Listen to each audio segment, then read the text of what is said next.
There we go. See, I love this. That is insecurity right there talking. I'll tell you this based on this exact example that you gave. This girl that I'm talking to, I run my fucking mouth about lucid dreams to her. Run my mouth.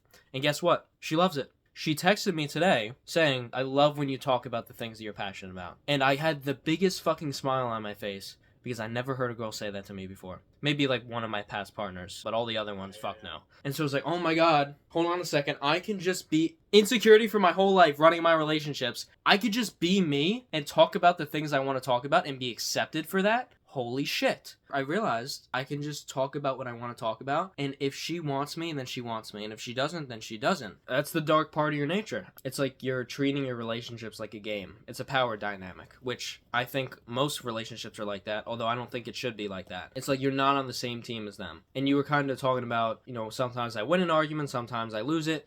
I don't even view arguments in my relationships like that anymore. I think if we get to a certain conclusion that makes us feel closer together, that's a win. And if that is me saying that she did something wrong, but it's also a winning situation if I do something wrong and she points that out and I can reflect and understand that I did it wrong and then change it and then bring us closer together. We don't want our women to be disagreeable people, but we want them to be disagreeable to a certain degree because it's going to help us grow. Your point on like, I don't want to talk about things that other people aren't already knowledgeable about and we can have a conversation about that. I was like that for a long time too. And then I realized that it's not everybody's trying to get something out of you. But then what is a part of the reason as to why we're doing it?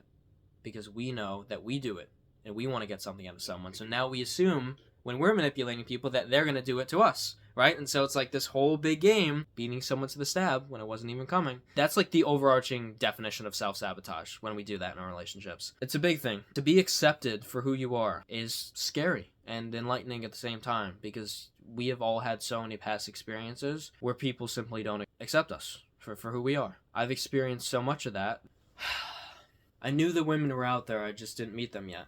I would be very disappointed, but I didn't lose hope. I think when you lose hope is the day that you die and the day that you start to do the self-sabotaging in your relationships. You're very aware, like me, so we see people as they are. And sometimes seeing them who they are, you don't fully accept them for that, but you still let them stay until it gets to the point where things go to shit because it's inevitable that it goes to shit since there's parts of them that you don't like and can't accept. With this being said, it's like you're never going to meet a perfect person who's the exact version of you. That's what I thought I was looking for a while. I'm like, I want another version of me. It's like, hold on.